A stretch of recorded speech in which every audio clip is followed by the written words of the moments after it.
engineer. Yeah, she was with her sister and stuff. Darth Bane. Oh, yes.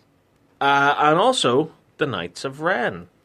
Yeah, because, like, what's happening? Yeah, what are the Knights of Ren? Who are they? What is the They were mentioned and seen briefly in the last two movies, but nothing. Because they hyped this up so much, I was like, right, so they're back. It would have been a perfect My time genuine thoughts were that in the original plan, before Ryan, I'm going to wreck everything Johnson came along and rewrote the script, I think the original plan was for the Knights of Ren to get a big feature in The Last Jedi. That would have been great, because I thought... Well, because, I mean, imagine this, right? Imagine the scene in the Emperor's throne room, shall we call it, in, what do you call him? Bad guy. Snoke. Snoke, yes. Yeah. It's basically one letter removed from smoke. Oh, well done, you're so original. Imagine that fight sequence, with the Red Guard. Yes. Knights of Ren. But there's another thing I wanted. When Luke was talking about his fall of his academy, I thought, great, these are the ones that Kylo converted. Yeah. They were pupils, and then he basically turned them against Luke and went, look, this man has fooled you, and I will train you. This is our fallen idol. Yeah, imagine Luke fighting them. Imagine Luke fighting them. Imagine Luke had to fight his own pupils. At least we would have seen more of that Green Lightsaber, am I right? Now, the report that this is based on stresses that these are being considered. They're not in development. Although it doesn't say who their source is. Another report also has Finn and Poe Dameron series in development. It's two separate shows, apparently, but wouldn't it be better if you teamed them up? Yeah. Because that was one of the best things about The Force Awakens. You know that scene where they escape on the TIE Fighter? And he names him and he had a conversation. And it felt like proper Star Wars, didn't it? Yeah, it did. When the two of them were having like banter, it was like, FN 287, I'm going to call you Finn. Yeah, and he's like, I like that. I like yeah, that was brilliant. And the wee boat when he goes, I need a pilot. So, yeah. What? you broke me out of this. No, it was like, why'd you break me out? Because it was the right thing to do. You need a pilot, don't you? I need a pilot. Yeah, that's proper I fun. like little banter like that. And it kind of gave me that kind of Lethal Weapon kind of vibe, that kind of Riggs Murtaugh sort of thing. Like a buddy cop thing. Like Jackie Chan, Chris Tucker, Finn Poe, Poe. Ooh, nice. Pin. Call it Pin. Oh my god, Pin. Call it Pin, yeah. Star Wars. That's what all the shippers are doing. So there you have it, a controversial list for sure. We know the idea of a Rose Tico series will have some sectors of the community jumping for joy, while others may be jumping off a cliff. It's Disney. They're more likely going to have every single character. All the money. Mark here personally hopes for a Cad Bane Boba Fett show.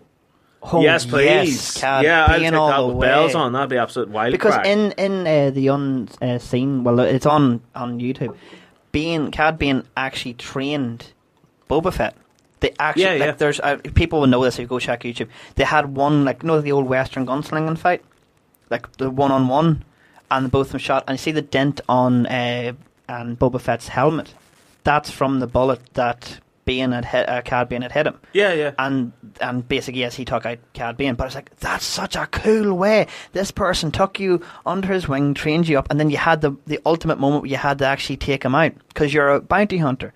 And bounty hunter code, you have to take out the next one. And I thought, that would be so cool to see. Do you know, I was watching an episode of Parks and Recreation the other night whenever I was trying to combat insomnia.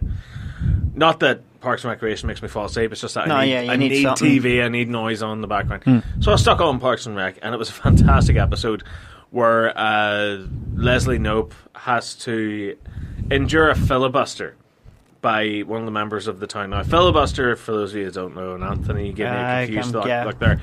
It's basically whenever someone continues to talk so much in a courtroom setting that they can't actually get down to the rest of their business until the session's over. Oh, okay. That's what filibuster is.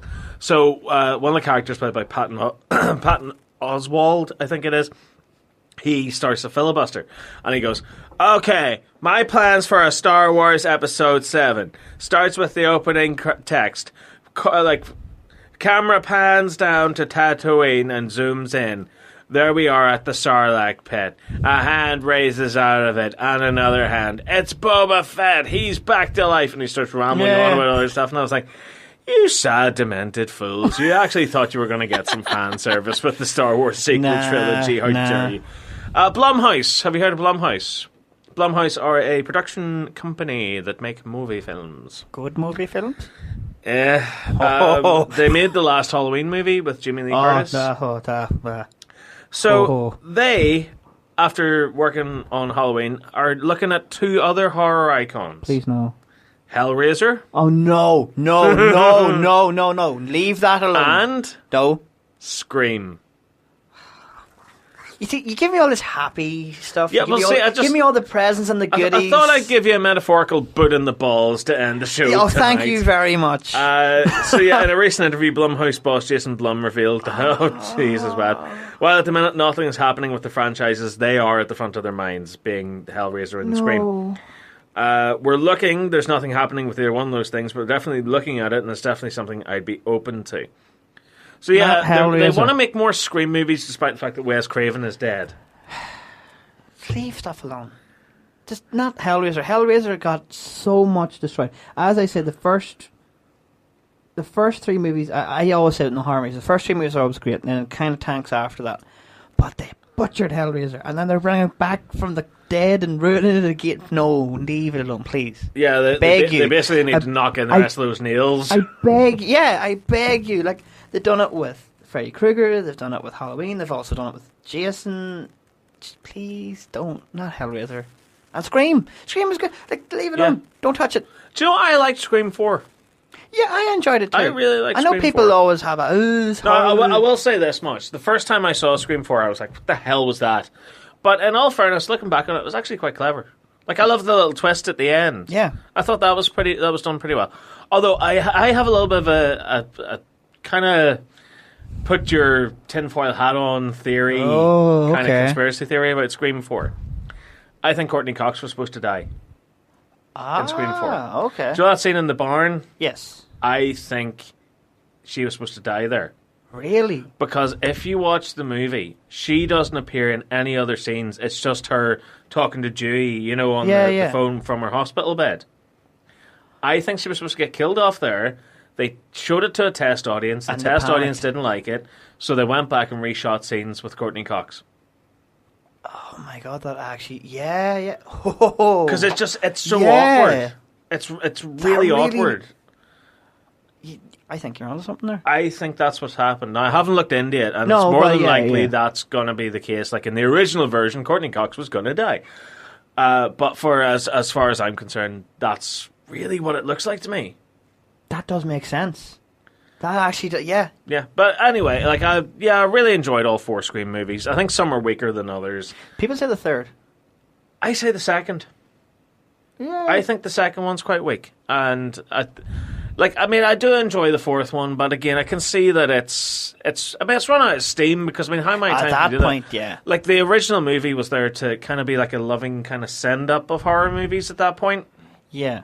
Where it was all really self-aware of what was going on. Like, you had people aware of the rules of horror movies and so forth, and the rules of sequels, and don't say I'll be right back, and of course a Birth of the Scary Movie franchise. Oh my god. And that other spoof one where they had the... Shriek, if you know what I did last summer. Yes. That was good too. And also, talking of different little party movies, again, trying to combat insomnia, I was flicking through Netflix. Do you know what I found? Not another teen movie. No, wait, really? Yeah, really good. Yeah? It's really funny. It's kind of got that scary movie kind of stupid vibe to it. Yeah. But it's got a real proper little story to it. It's got cameos from Molly Ringwald's in it. Oh my god. Who was in The Breakfast Club in the 80s.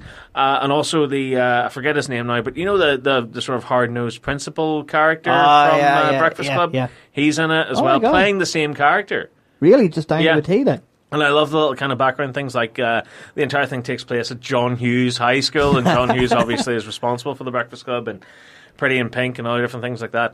And I love that Molly Ringwald shows up at the end and almost breaks the 4th wall. Because in fact, I actually think she does at one point, because as she walks away, she goes teenagers and looks directly at the camera. But like they do the whole scene like at the end where it's like the girl's gonna go on the airplane and bugger off, and like so like the hot guy who's Chris Evans, funnily enough, Captain America himself, like he does the whole run to the airport. Is this him like thing. young? Yeah, like super young. This came out like 2001. Jimmy Presley's in it as well. No way. From My Name Is Earl, you know, Earl's wife. God, that's a massive like bunch of people in that. Yeah, like, and I forget who plays the main lead character. I forgot. But no, there's like a lot of like Mr. T is a cameo in it as well. No way. Yeah, he plays the wise or the insightful janitor.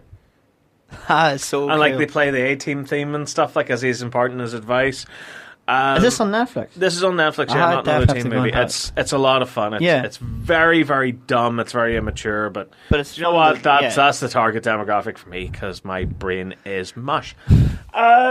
Speaking of which, let's get back to some of the news here just as we're wrapping up. The big hands just passed the 12. There is one, 11 o'clock. when we do wrap up, there's one little thing that I do want to talk about. Okay. But it'll be very quickly. All right. But not now. But all right. Okay. So pointless stuff. Absolutely pointless stuff. The CW is making a Lost Boys TV show. Ooh. And of course, gender swap. Oh, yeah. So instead of the Frog Brothers, Frog Sisters. That's not going to go Which is okay. I mean, you could cast two cats as the Frog Brothers at this point. I wouldn't really care because I'm not going to watch it. Like, I love the Lost Boys movie. No, it was love good. Kiefer Sutherland on that movie. Yeah. Maggots, Michael. You're eating maggots. It's a great, great movie. It and the original version of Fright Night. Oh. They are two of my all-time favourite vampire movies from these. Do you know who directed The Lost Boys? No. The same guy who made Batman and Robin. You're kidding. Joel Schumacher. Oh my Kid God. you not. Yeah, so they're making one of those CW teen drama shows out of The Lost Boys, and the Frog Brothers are going to be the Frog Sisters. I do not care. I do not care. I don't care at all. I don't see it getting any traction. Also on followingthenerd.com, there are leaked images of how the final appearances of Joker, Catwoman, and Harley will look in the Gotham finale. Good. I've been watching it, and it's so good. So you can check those out. Captain Marvel has gotten yet another TV spot. This time it focuses on all the other Avengers, and then at the end it's like, oh hey, look, there's a girl one now, so that's good. Oh. There's a trailer for Marvel's Cloak and Dagger Series 2. I didn't even watch Series 1, nor do I have any interest in doing so. And I think that's about it. Oh, and there's also an image of Doomsday in the teaser trailer for Krypton Season 2. Again, Krypton, our show I couldn't give a monkey's uncle about. Lots of different TV episode reviews, what have you, all the latest shebangery. It's all here on followingthenerd.com. And before we sign off for the night, Anthony, what do you want to talk about? What's your thing, man? Now, we did talk about it in one of the very, very briefly... Okay, that's great. Good night! No, we talked about briefly King Possible. Yes. The movie came out. Now, the trailer that they give, or the little clip they give on YouTube and different places, didn't really do anything for a lot of people, even myself, because I grew up with it. But the movie was absolutely amazing. I really, really enjoyed it. The people who played Dr. Draken and Shigo, fantastic. A lot of people were complaining that Rufus, Ron's sidekick, little mole rat, that there was no pictures, there was nothing in it. People thought, so he's not in it. It is, and it's really, really good.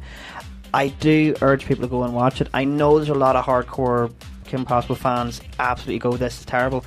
The trailer is, yes, it is bad, but the movie is fantastic, and I highly recommend watching it. Even the way that they bring the technology into it as well. With Draken, a lot of people were complaining he wasn't blue. However, in the movie, he does have like blue coming through his veins, so it's kind of like he's slowly turning blue, which is really good. With Shigo's power, the one thing they've done back in the cartoon, it was like an asteroid that give her and her family all these different powers, and she had these like radioactive claw beam things. In the movie, and I really appreciate this, they have given her gauntlets, so it like harnesses the energy, and she can shoot beams. She can even do the same energy like claw attack, but she focuses more on the beams in it, which is really good. And Kim and Ron are really, really good. Like I really commend the actors portraying them. I do like the way they've done with this. It's like they've watched the cartoon, but they've put